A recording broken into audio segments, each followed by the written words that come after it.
नमस्कार, मैं हूं माही सिंह और आप देख रहे हैं नेक्स्ट नाइन न्यूज। आज आपका बहुत बहुत स्वागत है हमारे खास प्रोग्राम देश की हकीकत में।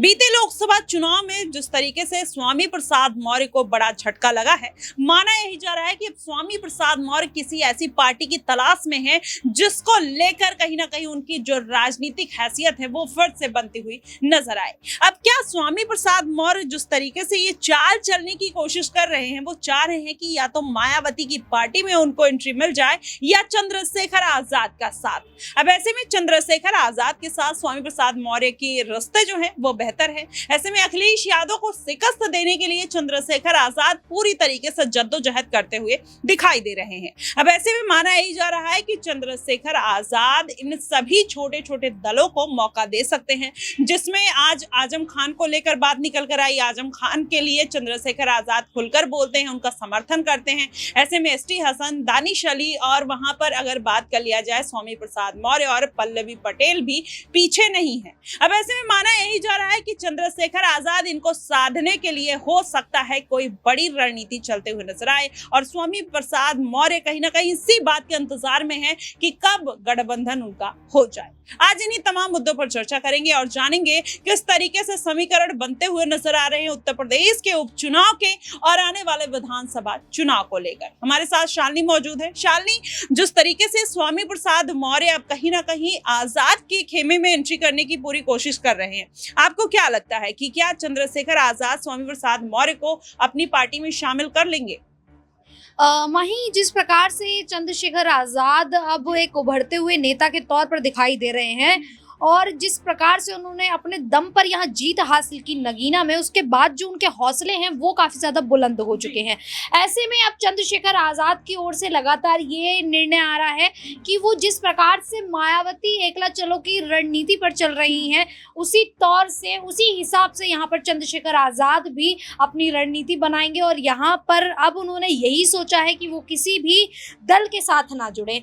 ऐसे में यहाँ पर दो तरीके से चर्चाएं की जा रही हैं। एक तरफ ये कहा जा रहा है कि अगर चंद्रशेखर आजाद रावल अकेले मैदान में उतर जाते हैं, नया नया चेहरा है, अभी अभी उभरा है, ऐसे में अगर अकेले मैदान में उतरेंगे तो कहीं ना कहीं उन्हें नुकसान हो सकता है। पार्टी उतनी ऊंचाइयों पर नहीं पहुंचेगी जितनी वो चाह रहे हैं। लेकिन वहीं दूसरा एक अगर बात की जाए, दूसरी जो चर्चाएं वो चल रही हैं कि यहाँ पर चंद्रशेखर आजाद अगर किसी के साथ जुड़कर मैदान में उतरते हैं और चुनावी मैदान में उतरकर चुनाव लड़ते हैं विधानसभा चुनाव के उत्तर प्रदेश में, तो यहाँ पर ये कहा जा रहा है कि अगर वो किसी के साथ मैदान में उतरेंगे, किसी दल के साथ गठबंधन करेंगे तो पार्टी को ज्यादा फायदा होगा और उनका जो गठबंधन है या ये कह सकते हैं उनकी जो पार्टी है वो उभरती हुई और ज्यादा सामने आएगी, जनता के सामने आएगी और ऐसे में जनता उन्हें पसंद करती ही हुई उनकी पार्टी को ये कह सकते हैं कि नए ऊंचाइयों पर ले जाती दिखाई देगी। लेकिन ऐसे में अगर चंद्रशेखर आजाद ये निर्णय कर लेते हैं कि वो भेड़ चाल नहीं चलेंगे,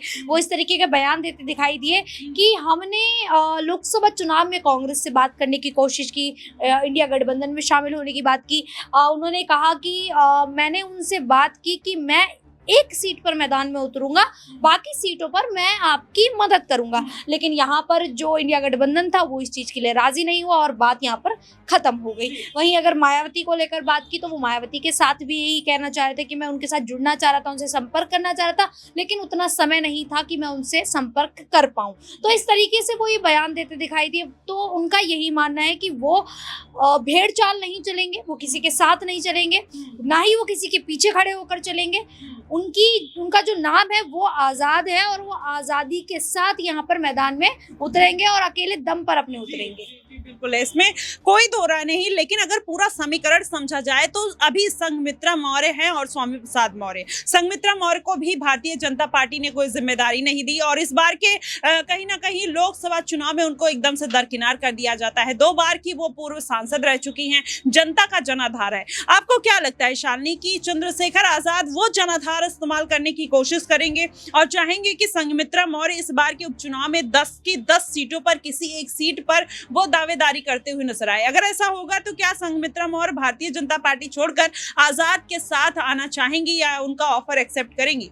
यहाँ पर जिस प्रकार से भारतीय जनता पार्टी ने बीते लोकसभा चुनाव में संगीता मौर्य का टिकट काट दिया और टिकट काटने की कोई वजह भी नहीं है यहाँ पर कि किस वजह से टिकट काटा गया।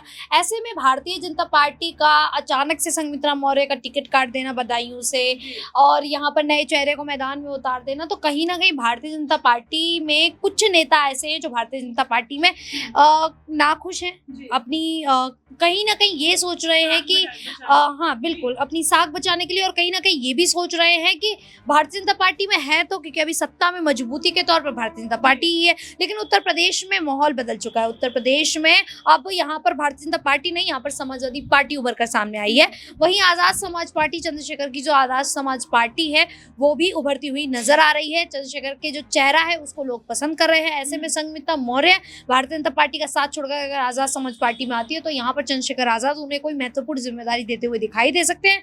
और स्वामी प्रसाद मौर्य की भी अगर यही बात की जाए, अगर वो यहाँ पर एंट्री करते हैं और मौका दे देते हैं चंद्रशेखर आज़ाद उनको अपने पार्टी में शामिल करने की, तो यहाँ पर उन्हें भी एक बड़ी जिम्मेदारी सौंपी जा सकती है और इससे अखिलेश यादव को और मायावती को एक बहुत बड़ा झटका लग सकता है। जी बिल्कुल, ऐसे में कयास तो यही लगाए जा रहे हैं कि चंद्रशेखर आजाद स्वामी प्रसाद मौर्य और उनकी बेटी संघमित्रा मौर्य को किसी सीट पर उतार सकते हैं। ऐसे में और जो चेहरे हैं चंद्रशेखर आजाद जिनको साधने का प्रयास कर रहे हैं, लगातार कांवड़ का मुद्दा उठाते हैं, नमाज का मुद्दा उठाते हैं। अब ऐसे में अब अगर देखा जाए तो कहीं ना कहीं आजम खान के लिए इतना खुलकर बात बोलना, जो आजम खान जेल में बंद हैं, जिनकी कहीं ना कहीं जो छवि है वो पाक साफ नहीं है, ऐसे में चंद्रशेखर आजाद का उनका समर्थन देना माना यही जा रहा है कि मुस्लिम वोट बैंक को साधने का प्रयास कर रहे हैं। क्योंकि अखिलेश यादव इस बार के लोकसभा चुनाव में कहीं ना कहीं दलित और मुस्लिम वोटर्स का साथ तो मिला, लेकिन जहां पर मायावती नहीं थी, वहां पर जहां पर उनका दमखम नहीं था, वहां पर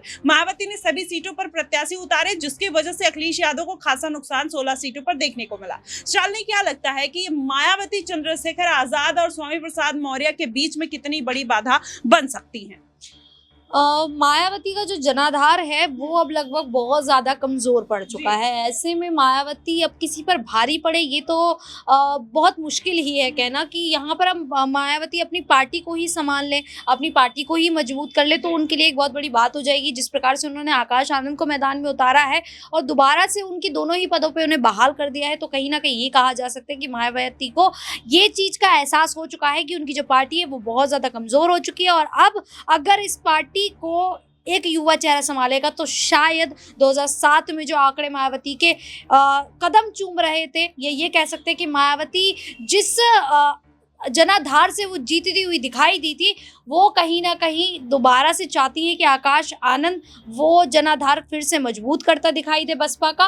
और ऐसे में मायावती अब चंद्रशेखर आज़ाद से जुड़ना चाहेंगी, कोशिश करेंगी कि चंद्रशेखर आज़ाद जो दलितों को अब साधने की कोशिश कर रहे हैं वो उनसे जुड़ जाए। जी बिल्कुल, अब ऐसे में देखना दिलचस्प होगा कि स्वामी प्रसाद मौर्य अगर आजाद के साथ आते हैं तो मायावती उनको किस तरीके से अपनी ओर लाने की कोशिश करती हैं, कितना बेहतर डील देती हुई नजर आती हैं, और स्वामी प्रसाद मौर्य आखिर में किसके खेमे में जाकर ठहरते हैं। आपको क्या कुछ लगता है, आप हमें कमेंट बॉक्स में जरूर बताइएगा।